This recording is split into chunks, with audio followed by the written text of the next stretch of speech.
Yang paling utama ini kesukaannya bapak-bapak ini biasanya ya. Yang pertama itu adalah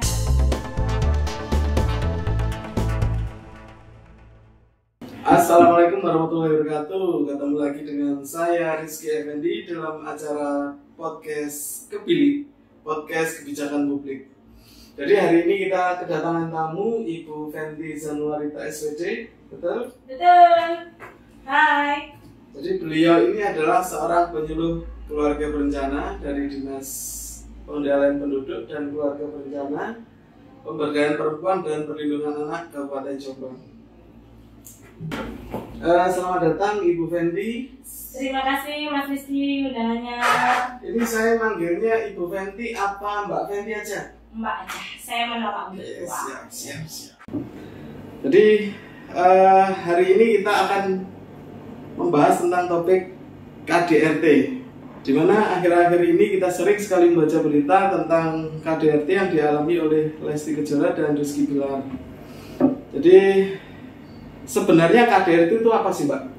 KDRT adalah setiap tindakan yang mengakibatkan kesengsaraan fisik, psikis maupun penelantaran yang dialami perempuan. Nah, utamanya ini kita bahas adalah perempuan ya, karena di Indonesia ini tindakan KDRT itu banyak terjadi pada perempuan walaupun tidak menutup kemungkinan pada laki-laki. Kemudian untuk anak-anak gimana ini, Mbak? Anak-anak pun banyak yang mengalami KDRT. Jadi setiap tindakan yang mengakibatkan kekerasan baik dan kesengsaraan yang dialami baik itu perempuan, anak-anak ataupun laki-laki, nah yang bisa mengakibatkan kesengsaraan psikis, itu sudah disebut seksual dan penelantaran itu sudah disebut sebagai kekerasan. Nah, kenapa disebut dalam rumah tangga? Nah, ini pelakunya adalah orang-orang yang terdekat seperti mungkin orang tua, suami atau keluarga-keluarga terdekat seperti itu. Oke, kemudian untuk KDRT sendiri, apakah sudah ada regulasi atau perundang-undangan yang menaungi mungkin? Untuk di Indonesia sendiri KDRT sudah ada regulasinya dan sudah sangat jelas, yaitu pada Undang-Undang Nomor 23 Tahun 2004 tentang penghapusan kekerasan dalam rumah tangga. Misi dari undang-undang ini sebenarnya adalah untuk menghentikan atau mengurangi tindak kekerasan dalam rumah tangga yang selama ini tidak bisa dipidanakan karena bersangkutan dengan masalah pribadi setiap individu seperti itu. Undang-Undang Nomor 23 Tahun 2004. Sebenarnya urgensinya apa? Karena kita tahu kalau masalah dalam rumah tangga ini kan masalah pribadi, Pak.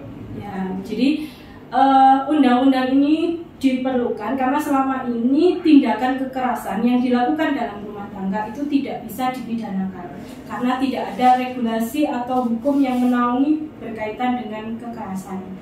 Nah, baru setelah ada ini, ada Undang-Undang 23 Tahun 2004 ini, kekerasan yang terjadi dalam rumah tangga atau penelantaran itu bisa dilaporkan oleh yang bersangkutan yang mengalami ataupun oleh masyarakat dan lingkungan sekitar yang mengetahui kejadian tersebut. Jadi ini adalah untuk melindungi baik itu anak, perempuan ataupun mungkin juga termasuk di sini adalah pembantu atau asisten rumah tangga, karena selama ini kekerasan yang dialami oleh asisten rumah tangga tidak bisa dilaporkan kecuali dalam hukum pidana kekerasan pun tidak ada yang menyebutkan tentang secara detail mengenai kekerasan yang dialami asisten rumah tangga seperti itu. Kemudian dengan adanya Undang-Undang Nomor 23 Tahun 2004, betul ya? Undang-Undang 23 Nomor 20 Tahun 2004 ini kejadian di Jombang bagaimana? Semenjak adanya undang-undang ini ya Mas ya, saya panggilnya Mas aja deh. Jadi pelaporan untuk kasus KDRT ini semakin meningkat karena mereka merasa bahwa sudah ada yang melindungi, ada payung hukumnya untuk melaporkan. Namun penyelesaiannya yang masih belum banyak yang belum sampai dipidanakan, hanya di batas mediasi, kemudian akhirnya mungkin yang paling parah adalah di perceraian seperti itu, tidak sampai si pelaku ini mendapatkan hukuman pidana. Jadi seperti di antara tahun 2005 sampai 2007 saja sekitar 53.000 kasus yang dilaporkan untuk KDRT. 53.000 kasus ini nasional? Iya, secara. Sedangkan kalau dari di Jombang sendiri ada sampai ribuan atau ratusan? Tidak sampai. Oh, tidak sampai. Ya. Alhamdulillah kalau di Jombang ini tidak sampai ratusan ya Pak. Jadi kalau di Jombang sendiri akhir dari kasus yang sempat muncul ini gimana Pak? Jadi kalau untuk di Jombang sendiri dari 10 kasus misalkan Mas ya, itu mungkin yang berakhir dengan pidana itu hanya 1 kasus, dan itu pun yang memang benar-benar sudah dalam kondisi pemukulan yang parah. Jadi pernah ada seorang istri ya, jadi perempuan dipukuli oleh suaminya, bahkan hampir dibakar setengah badannya. Pun itu hanya berakhir di mediasi karena si perempuan pada akhirnya tidak mau mempidanakan si laki-laki, yang perempuan mencabut gugatannya karena mohon maaf untuk kasus KDRT ini deliknya adalah delik aduan. Jadi apabila si pelapor sudah mencabut tuduhannya atau dakwaannya, maka akan kembali selesai. Nah, jadi selama ini masih berakhir di tingkat mediasi. Dan yang paling mungkin terakhir adalah di perceraian seperti itu. Kemudian dari pihak pendampingan dari pihak Dinas PPKB PPPA sendiri Kabupaten Jombang? Nah, kalau untuk pendampingan sesuai dengan permintaan dari si klien. Jadi seandainya masih ingin mediasi, masih ingin kembali bersatu, maka kami hanya di mediasi saja. Tentunya sebelum melakukan pelaporan, kami juga melakukan konsultasi kepada si klien tentang untung dan ruginya. Karena selama ini pelaporan itu kita juga harus memikirkan untungnya apa dengan melaporkan dan nanti kerugiannya apa. Lebih banyak mana antara keuntungan dan kerugian.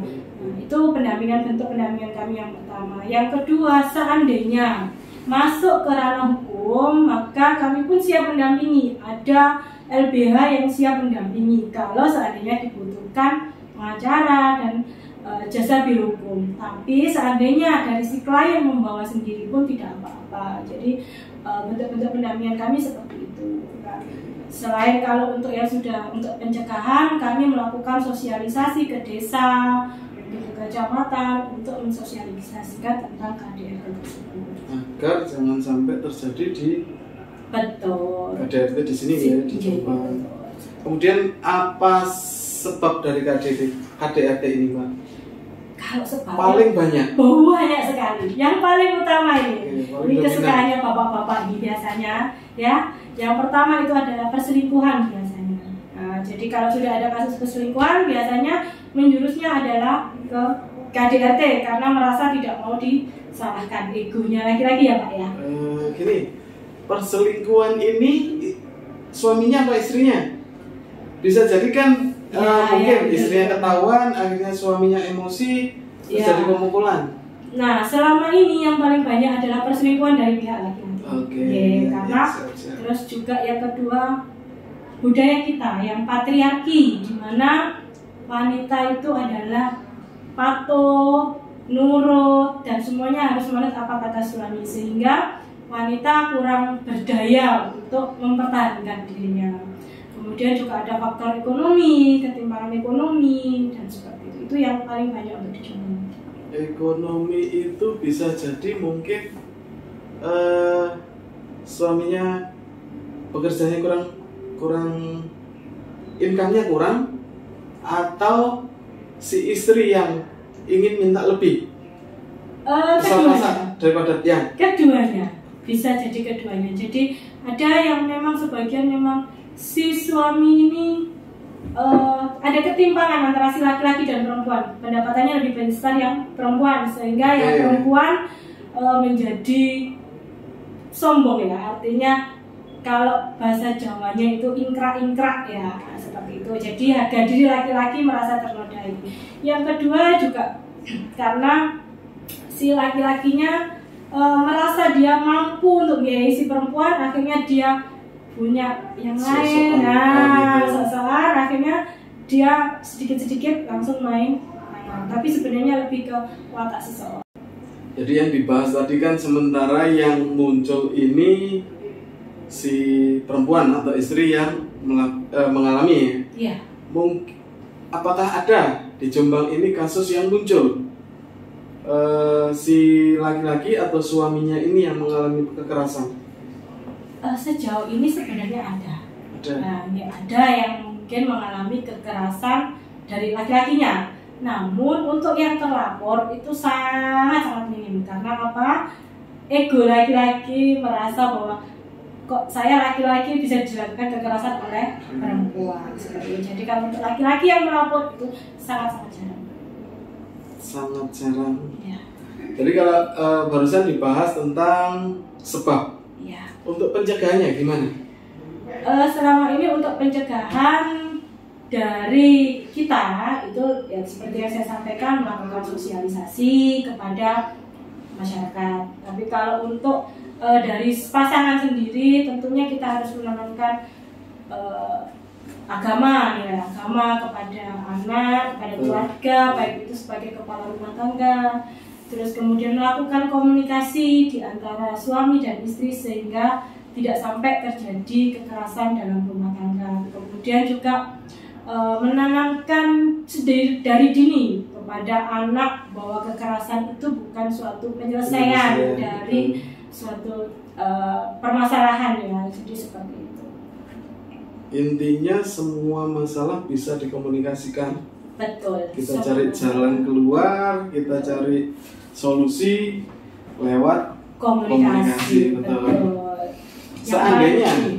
Seandainya kita tahu, seandainya tetangga kita ada mungkin cekcok, kita dengar, tapi kita gak melihat pemukulan itu, gimana? Jadi mungkin kita tidak melihat, tapi kita tahu mereka itu tidak harmonis, sering cekcok. Cekcok ini apakah sampai terjadi? Kita perhatikan dulu, cekcok ini apakah sampai terjadi tindakan kekerasan? Itu yang harus kita tahu dulu. Nah, seandainya kita memang mendengar atau mungkin tahu namanya tetangga yang masih akan, atau bisa jadi si istri curhat ke istri, kemudian si istri lagi curhat ke suaminya ini gimana? Karena bisa jadi suami ini lebih tahu tentang gimana? Jadi kalau menurut Undang-Undang Nomor 23 Tahun 2004 tadi itu dikatakan bahwa dalam pasal 15 setiap orang yang mendengar, melihat atau mengetahui terjadinya kekerasan dalam rumah tangga wajib melakukan upaya-upaya sesuai dengan batas-batas kemampuannya. Ini kita garis bawah ya, mendengar, melihat atau mengetahui. Nah, wajib melakukan pencegahan sesuai dengan batas-batas kemampuannya. Nah, batas kemampuannya kita ini di mana? Itu yang harus kita tahu. Mungkin kita cegah dulu dengan supaya tidak sampai masuk ke pidana. Kita satukan dulu ya, kita ajak komunikasi. Mungkin kalau di desa kan ada yang namanya posko Samburasa, nah itu kita bisa manfaatkan itu. Atau kita laporkan dulu ke RT, RW ya, supaya memediasi itu. Kadang kalau kita sendiri yang terjun nanti dibilangnya nyampuri urusan rumah tangga. Seperti itu. Nah, kemudian yang kedua, kalau kita sudah melihat tindakan kekerasan itu, kita wajib melindungi pada korbannya. Ya, perlindungan kepada korban. Baru kalau seandainya itu korban mengalami kekerasan yang nampak, kita memberikan pertolongan. Baru kalau sudah selesai kita tolong dan sebagainya, baru kalau memang mau mengajukan permohonan perlindungan, boleh kita mengantarkan atau memfasilitasi untuk ke pengajuan penetapan perlindungan. Oke, saya pernah membaca itu alurnya ke Polres ya, betul ya? Unit perlindungan. Jadi untuk pelaporan kasus KDRT itu bisa melalui kami atau Dinas PPKB P3A atau juga kita ke Polres tapi di bagian reskrim.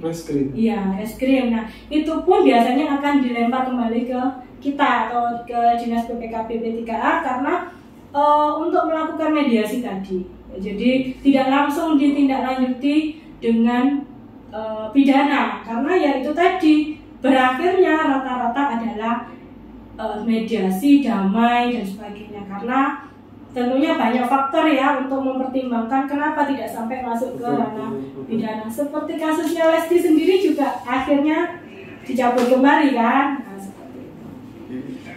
Jadi awal kalau di lingkungan kita bisa matur ke Pak RT dulu. Iya betul. Sarannya seperti itu dulu. Iya betul. Pertanyaan terakhir Mbak Fenty. Jadi tadi semua berakhir kebanyakan sampai hanya mediasi. Betul. Bisa jadi kalau cuma mediasi sangat mungkin terjadi nanti kedepannya terjadi lagi pemukulan. Betul, sangat mungkin. Kenapa kok tidak ke pidana? Nah, jadi seperti ini ya Mas ya. Kenapa kok hanya berakhir di mediasi atau mungkin di terakhir perceraian? Nah, padahal itu kan semacam watak yang bisa berulang lagi. Nah, betul. Biasanya si korban atau wanita yang berakhir dengan mediasi atau perdamaian itu karena satu faktor ekonomi. Biasanya wanita ini dia tidak memiliki daya untuk menghidupi diri dan anak-anaknya. Jadi tergantung pada si suami, sehingga kalau seandainya suami masuk penjara, siapa yang akan menghidupi si wanita dan anak-anaknya atau korban dan betul memenuhi kebutuhannya sehari-hari. Itu yang pertama. Yang kedua juga biasanya adalah mempertimbangkan psikis anak. Waduh, ini bapaknya anak-anak masuk penjara, bagaimana nanti stigma yang ada di masyarakat tentang anak ini? Kasihan di sekolahnya. Ya, kasihan di sekolahnya, atau juga mungkin akan ada bekas anak narapidana dan sebagainya. Nah, ini yang harus dipikirkan lagi. Kemudian biasanya kalau seandainya wanita itu pun berdaya, dia bekerja dan mampu menghidupi diri dan anak-anaknya, biasanya berakhirnya adalah di perceraian dan pengajuan yang sudah masuk biasanya akan dicabut kembali dengan berakhir dengan syarat bahwa ceraikan si saya atau ceraikan si korban. Nah, ini otomatis akan menjadi aman, win-win solution untuk baik untuk anak, si wanita ataupun si laki-laki. Maka dalam pelayanan kami pun juga ada untuk yang perlindungan dan kepada perempuan seandainya terlapor dan sampai terpidana, kami ada pendampingan dan pelatihan untuk wanita-wanita yang mengalami KDRT tadi, pelatihan ekonomi ya, kewirausahaan, sehingga mereka mampu walaupun sedikit untuk berdaya tadi seperti itu. Oke. Jadi tapi pendampingannya kan tetap berkelanjutan. Jadi kita bisa tetap kontrol ya. Bisa. Mungkin setahun ke depan tidak ada KDRT lagi gitu kan? Iya, sesuai dengan pelaporan dan perlindungan dari permintaan dari klien. Sangat jelas sekali penjelasannya. Demikian perbincangan kita kali ini tentang KDRT. Terima kasih Mbak Fenty atas ilmu dan tambahan wawasan buat kita. Semoga KDRT di Republik ini bisa semakin turun terus. Amin. Yuk painten nang Surabaya, cekap semanten atur kawula. Dari Kupatnya Sidoarjo menawi lepat nuwun pangampura. Terima kasih. Wassalamualaikum warahmatullahi wabarakatuh.